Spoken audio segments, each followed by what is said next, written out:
Hello, I hope you're well. I'm Caitlin, an electronics and electrical engineering student. Here is the iPad Air and Apple Pencil. After my last video, you may be wondering if I've sold my soul to Apple. No, not quite yet, although they do make very good but not quite perfect products. And yeah, this black roll neck is a nod to Steve Jobs. Anyway, back to the video. Firstly, I'll talk about where I bought these, then I'll open them up, give my initial impressions, go over my thought process, why I decided to buy an iPad, and why this model in particular. Being a student, I was able to get these with Apple education pricing, and I did so during the free Beats Solo 3 promotion, meaning I'll get a pair of free headphones. I'm quite excited. I ordered this iPad Air in space grey rather than silver or gold for a few reasons. Firstly, I think the darker colour looks more professional, especially with the black bezels, which are exclusive to the space grey variant. Okay, so side note. Apple's colours. In my opinion, gold and white look gorgeous together.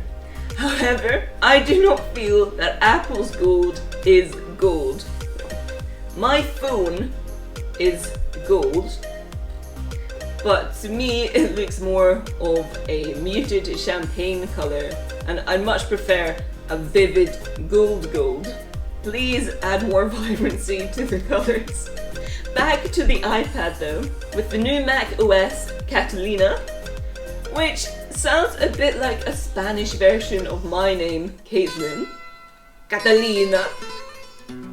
Sorry, Spain. A space grey iPad would complement my space grey MacBook Pro pretty nicely when using the sidecar feature, but more on that later. Let's get inside. Give this a little spin, right, and peel this. Okay, I don't think that was supposed to happen. Fingernail to the rescue. Free! I feel the non-tapered edges resisting, building up to the much anticipated reveal. And there it is! Let's just take it out, give it a little inspection. I got engraving, but more on that later. And peel.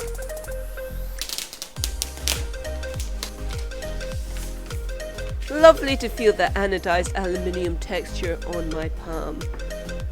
What else do we get? A lightning cable. Unfortunately, no USB-C for the iPad Air. And some instructions. 2 Apple stickers. A relatively fast USB mains adapter supplying 2.1 amps compared to, say, the power adapter that comes with the Apple Watch.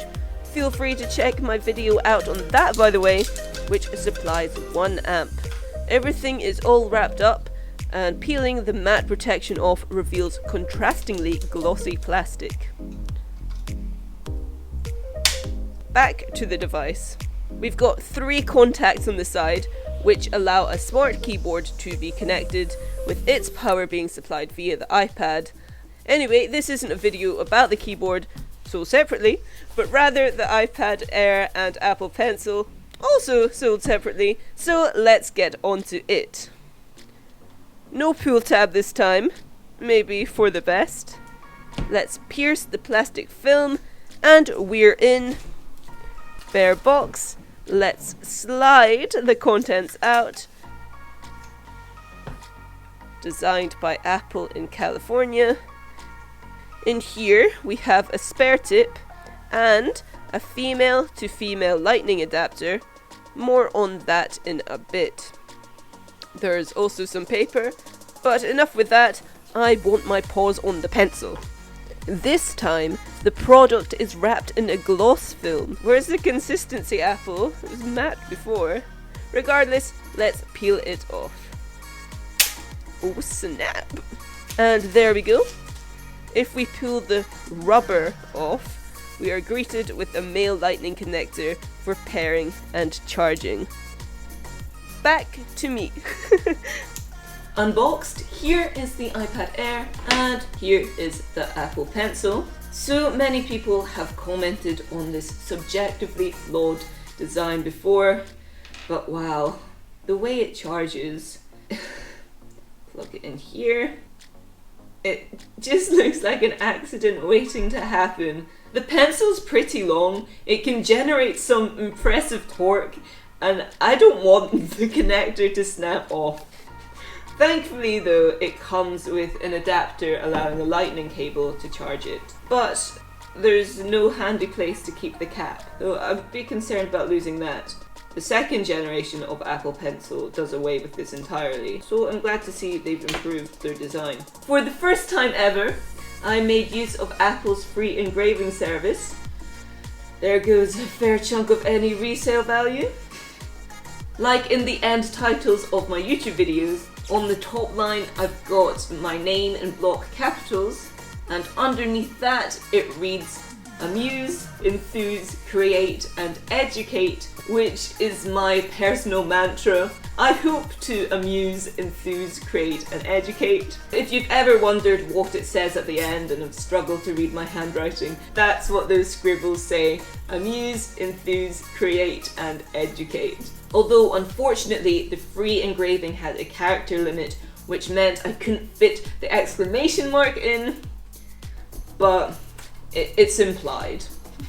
Right, so why did I choose to buy an iPad? In short, to help with my studies. Take lectures for example.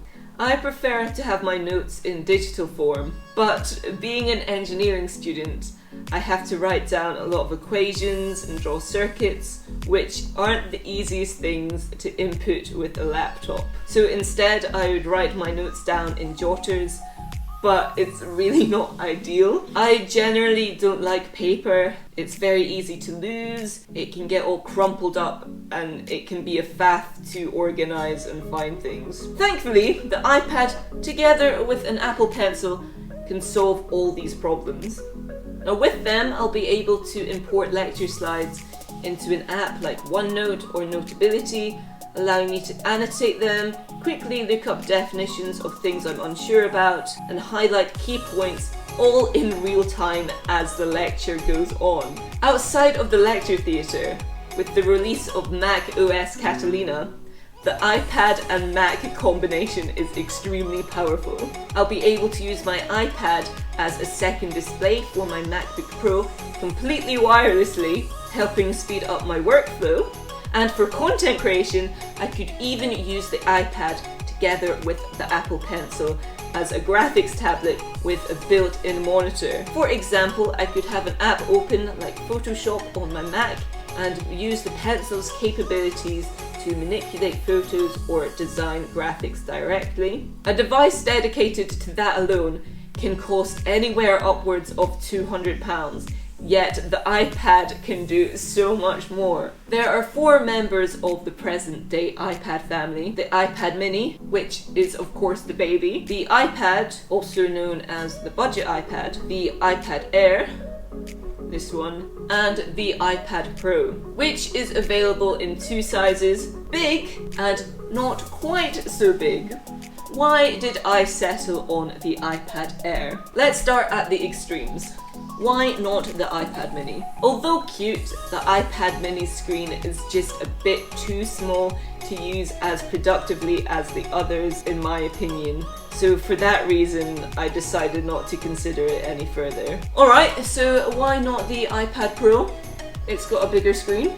Quite simply, it's drastically more expensive and I do not need the performance, or performance, if you will.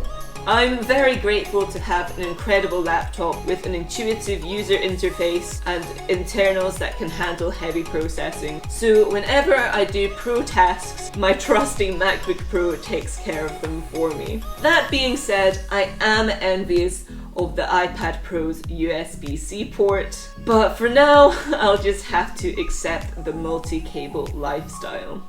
Oh, as well as the price, another negative of the iPad Pro, which the other iPads do not have, is its camera bump. It's like a seesaw. If you put the iPad Pro flat on a table, it will pivot about and rock all over the place. I am not about that life. Although, that being said, the iPad Pro is the best iPad. So if money was not a factor, I would ultimately choose the iPad Pro. That leaves two contenders, the iPad and the iPad Air. These were the toughest to choose between. It came down to three things. Firstly, storage. I don't need loads of storage on an iPad.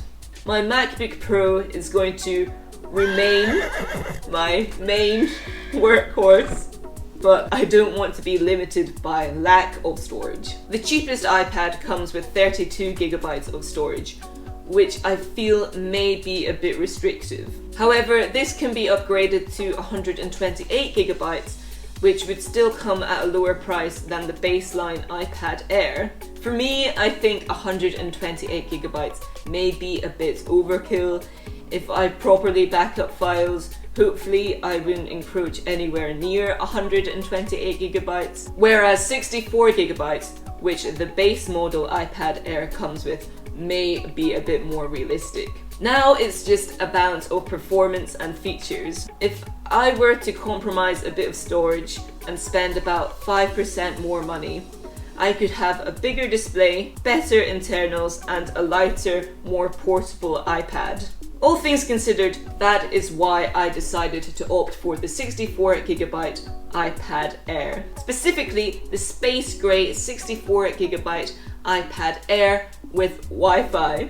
I didn't even consider a cellular capable model, which costs about 25% more, as I thought if I were ever in a situation where I needed to access the internet, but Wi-Fi wasn't available, then I'd solve the problem by connecting to the hotspot on my phone.